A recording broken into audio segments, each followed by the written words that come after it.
Hello friends, welcome to optimistic studies. Optimistic studies में आप सभी का स्वागत है। सबसे पहले आप सभी को नमः शिवाय। और आज का जो हमारा सेशन है, जैसा कि आप सभी थंबनेल से समझ गए होंगे कि हम सिलेबस के विषय में डिस्कशन आज का हमारा रहने वाला है। यानी कि आज का जो सेशन है वो सिलेबस ओरिएंटेड है, जहाँ पे हम गणित व्याख्याता मैथ्स लेक्चरर की जो सिलेबस है, जो हमें पढ़ना है, उस पर हम आज चर्चा करेंगे। तो आज का सेशन स्टार्ट करने से पहले यदि आप चैनल में पहली बार आए हैं तो चैनल को सब्सक्राइब कर लीजिएगा, साथ में बेल नोटिफिकेशन को ऑन रखिएगा, जिससे हम जो भी वीडियो डालें तो आप तक पहुंचती रहे।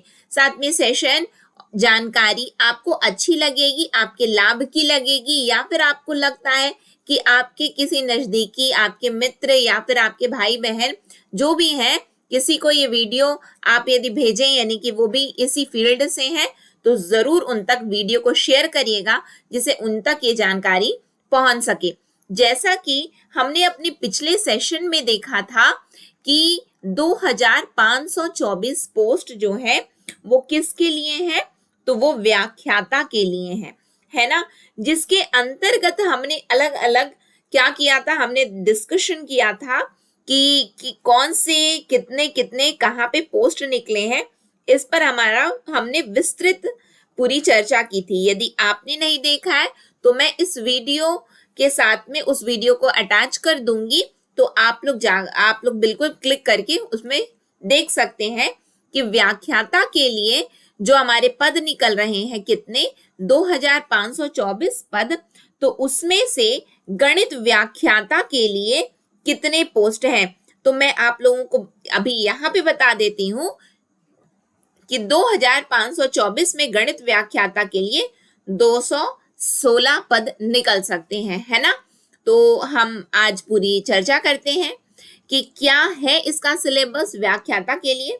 क्योंकि और यदि आप बात करो कि व्याख्याता के लिए हमें क्या चाहिए, हमारा क्वालिफिकेशन क्या होना चाहिए, तो व्याख्याता के लिए आपका क्वालिफिकेशन होना चाहिए पोस्ट ग्रेजुएशन, है ना। यानी कि आप संबंधित विषय से आप पोस्ट ग्रेजुएट हो, साथ में आप बीएड होने चाहिए, है ना।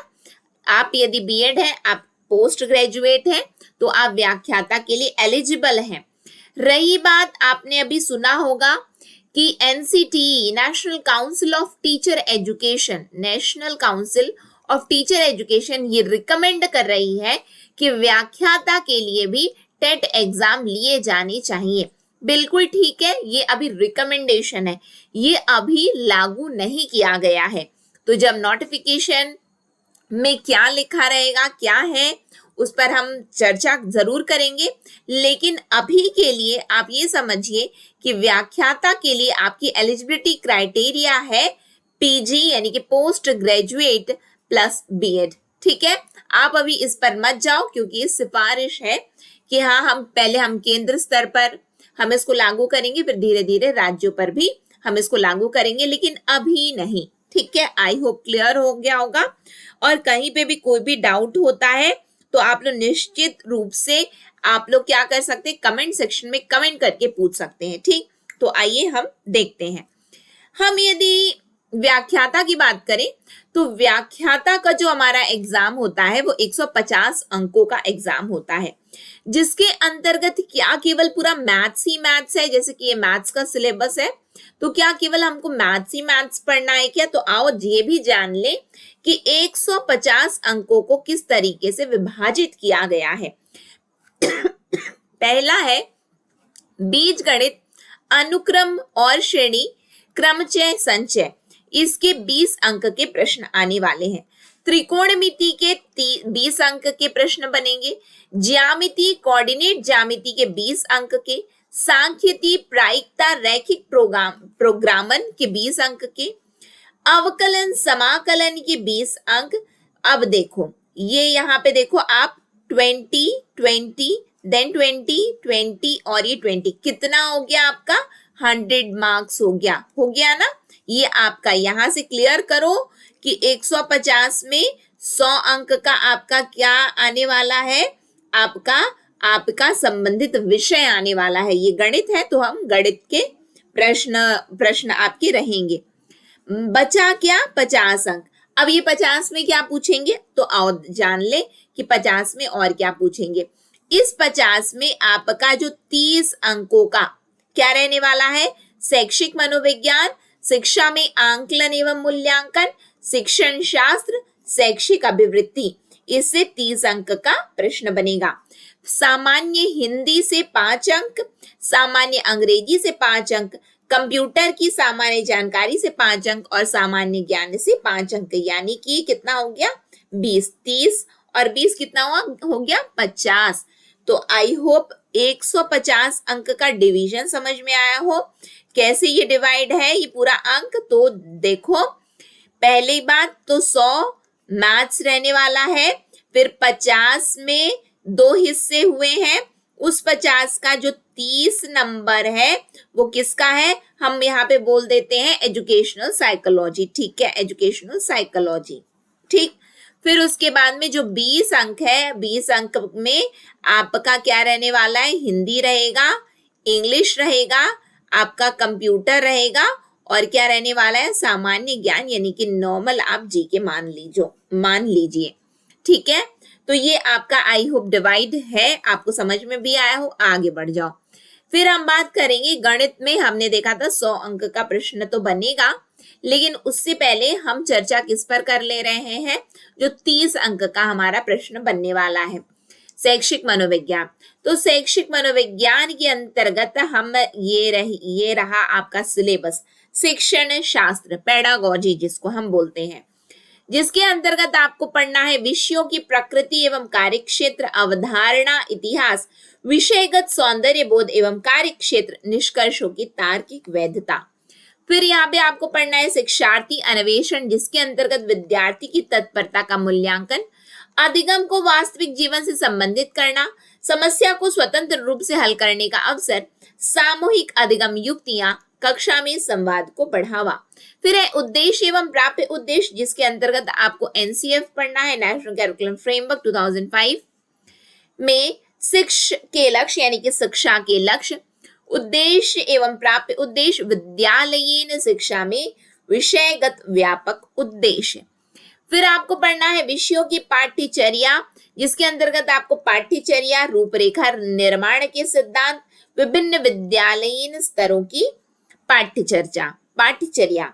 फिर आपको पढ़ना है अवधारणाओं की शिक्षण एवं अधिगम हेतु पाठ योजना एवं विधियां, विविध शिक्षण विधियां एवं पाठ योजना, विविध अधिगम संसाधन, पाठ्यपुस्तक, दृश्य श्रव्य, मल्टी मीडिया इत्यादि। ये आपका क्या है, शिक्षण शास्त्र का सिलेबस हुआ। कहाँ कितने नंबर का है ये प्रश्न, 30 नंबर का है। 30 नंबर का प्रश्न बंटा है, जिसमें आपको एजुकेशनल साइकोलॉजी भी पढ़ना है, पेडागोजी भी पढ़ना है, शिक्षण अभिवृत्तियां, मूल्यांकन एवं क्या लिखा था, आकलन, मूल्यांकन एवं आकलन। ठीक है, इवैल्यूएशन जो आपका पोर्शन है वो, ये 30 नंबर का है। तो शिक्षण शास्त्र हमने देख लिया सिलेबस। ठीक है, शैक्षिक अभिवृत्ति की हम बात करें तो ज्ञान एवं सीखना, शिक्षण एक पेशे के रूप में, फिर शिक्षण अधिगम प्रक्रिया की समझ, फिर उसके बाद है आपका रचनावादी शिक्षण, फिर शिक्षकों का व्यावसायिक विकास, जिसके अंतर्गत आपको professional learning, community, leadership qualities and group dynamics को देखना है। फिर है शिक्षा का लैंगिक परिप्रेक्ष्य यानी कि लिंग का जैविक, सामाजिक एवं मनोवैज्ञानिक निर्धारक, लैंगिक भूमिका का सामाजिक मनोविज्ञान, शिक्षा नीतियां एवं लैंगिक सरोकार, शिक्षा में लैंगिक मुद्दे। ये क्या है, ये शैक्षिक अभिवृत्ति का सिलेबस है। देन हम आ जाते हैं शैक्षिक मनोविज्ञान में। तो इसके लिए आपको शिक्षा मनोविज्ञान की अध्ययन विधियां पढ़ना है, मानव विकास, शारीरिक विकास, मानसिक विकास, संवेगात्मक विकास, सामाजिक विकास, नैतिक विकास, किशोरावस्था विकास एवं समस्याएं। ये आपका शैक्षिक मनोविज्ञान है। देन आपका रहने वाला है निर्देशन एवं परामर्श, फिर उसके बाद में जिसको हम बोलते हैं गाइडेंस एंड काउंसलिंग है ना, वही है। फिर उसके बाद अधिगम, अधिगम को प्रभावित करने वाले कारक, अधिगम के सिद्धांत, बुद्धि, सृजनात्मकता, विशिष्ट आवश्यकता वाले बच्चे, व्यक्तित्व भिन्नताएं, व्यक्तित्व के सिद्धांत, समायोजन, अभिप्रेरणा। ये आपका शैक्षिक मनोविज्ञान का सिलेबस हुआ। देन हम आ जाते हैं शिक्षा में आकलन एवं मूल्यांकन, तो इसमें आपको आकलन एवं मूल्यांकन पढ़ना है, अर्थ परिभाषा ये सभी पढ़ना है। देन विषय आधारित अधिगम का आकलन, फिर उसके बाद शिक्षकों में उपयुक्त उपकरण निर्माण की योग्यता, देन परीक्षण, ये हमको किसके अंतर्गत पढ़ना रहा, शिक्षा में आकलन एवं मूल्यांकन। तो ये क्या है, तो आओ समझें ये क्या है। हमने देखा था कि 150 अंक जब विभाजित हुए तो 100 और 50 बने। 100 का तो मैथ्स आने वाला है, ये 50 कैसे विभाजित हुआ, एक 30 और 20, 30 और 20 के रूप में ये विभाजित हो गया। फिर उसके बाद ये 20 अगेन अलग अलग विभाजित हुआ, 5 5 5 5, ठीक है। जिसमें यदि हम बात कर रहे हैं तो अपने को क्या पढ़ना है, ये 5 5 में कंप्यूटर पढ़ना है अपने को। देन अपने को और क्या पढ़ना है, हमको हिंदी पढ़ना है, हमको इंग्लिश पढ़ना है और जीके पढ़ना है, ठीक है। 1 मिनट मैं एक बार फिर से क्रॉस चेक कर लूं, कहीं कोई चीज मतलब गलत नहीं होनी चाहिए ना। जी, हिंदी इंग्लिश कंप्यूटर और जीके पढ़ना है, ठीक है। तो ये हमारा इस तरीके से, आई होप आप लोगों को समझ में आया कि इस तरीके का अपने को क्या करना है, अपने को सिलेबस कंप्लीट करना है ना। जो पूरा अपना रहने वाला है कि जो पैटर्न है किस तरीके का है, तो ऐसे ही करके अपने को सिलेबस को कंप्लीट करना है, ठीक है। तो आई होप क्लियर हुआ होगा। तो ये 30 अंक का जो प्रश्न बनेगा जिसके अंतर्गत हमको क्या पढ़ना रहा, educational psychology, then pedagogy, then शैक्षिक अभिवृत्ति बताई गई, देन मूल्यांकन एवं आकलन बताया गया है संबंधित विषय का, ठीक। आगे बढ़ जाओ। फिर उसके बाद सामान्य हिंदी है, जो व्यापम के सभी सिलेबस में जो सिलेबस रहता है वो वही है। तो अपने को करना क्या है कि पैटर्न को अपन देखेंगे और बस तैयारी में लग जाएंगे, अपन उस तरीके से अपन कर लेंगे, ठीक है।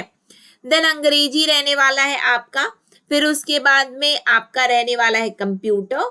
और यदि हम सामान्य ज्ञान की बात कर रहे हैं तो सामान्य ज्ञान के अंतर्गत आपका पॉलिटी आपको पढ़ना है, हिस्ट्री पढ़ना है, देन ज्योग्राफी पढ़ना है, इकोनॉमिक्स पढ़ना है, साइंस पढ़ना है और छत्तीसगढ़ की सामान्य जानकारी, ठीक, इसको पढ़ना है।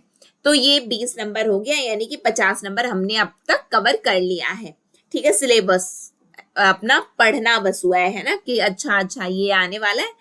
अदरवाइज मुझे लगता है हमें मेहनत काफी करनी है, क्योंकि सिलेबस जो है बड़ा है हमारा मैथ्स का, तो उस अकॉर्डिंग अपने को मेहनत भी करनी है। देन गणित में आते हैं, 100 नंबर का यहाँ से प्रश्न है। तो क्या है, समुच्चय, संबंध, फलन, त्रिकोणमितीय फलन, संयुक्त कोणों के त्रिकोणमितीय अनुपात, देन रूपांतरण सूत्र, बहुल और अपवर्तक कोणों के त्रिकोणीय अनुपात, देन त्रिकोणमितीय फलनों के लेखाचित्र, देन त्रिकोणमितीय समीकरण। फिर उसी तरीके से आपका ये भी पोर्शन और बढ़ेगा। ये सिलेबस में आप लोगों को अवेलेबल कहाँ पे करवा रही हूँ, आप लोगों को ये जो आपका पूरा जो पैटर्न है, देन सिलेबस जो भी हम बोले, तो ये आप हमारे टेलीग्राम चैनल से जुड़ जाइएगा। टेलीग्राम चैनल की लिंक इस वीडियो के डिस्क्रिप्शन बॉक्स में है, ठीक है। कहाँ है, डिस्क्रिप्शन बॉक्स में है। देन क्या बोलते हैं, बहुत बार ये होता है कि क्लिक नहीं हो रहा है ना, डली तो है लिंक बट क्लिक नहीं हो रहा। तो उसके लिए करना क्या है, अपने को जो है ये ना क्लिक हो तो टेलीग्राम में ऑप्टिमिस्टिक स्टडीज इसको अपने को टाइप कर लेना है और चैनल जो है टेलीग्राम चैनल हमारा मिल जाएगा। और टेलीग्राम चैनल में जाकर के आप इसकी पीडीएफ को डाउनलोड कर लेना और अपने से पढ़ना, ठीक। इस तरीके से और भी बहुत कुछ है, तो मैं पूरे को नहीं पढ़ रही हूँ, ठीक है। मैंने शुरू का थोड़ा सा पढ़ लिया, अब बाकी आप लोगों को इसको अच्छे से अपने से पढ़ना है कि आखिर सिलेबस है क्या, क्योंकि सिलेबस से बाहर का तो आएगा नहीं, आएगा तो सिलेबस का ही। तो अपने को अच्छे से सिलेबस पहले जाने और तैयारी में अपने को जुड़ जाना है, ठीक। आई होप आप लोगों को सबको समझ में आया हो। कहीं पे कोई भी, देखो अगेन बार बार मैं बोल रही हूँ, कहीं पे कोई भी डाउट है तो आप लोग बिल्कुल क्या बोलते हैं बेझिझक कमेंट सेक्शन में कमेंट करके पूछिएगा कि जहाँ कहीं भी डाउट है, और फिर मैं आप लोगों के लिए इसी तरीके से इंटरेस्टिंग वीडियो लेकर के आऊंगी नेक्स्ट सेशन में। अब हम मिलते हैं नेक्स्ट सेशन, तक के लिए आप सभी को नमः शिवाय, ऑप्टिमिस्टिक लर्निंग, जय हिंद, जय भारत, जय छत्तीसगढ़।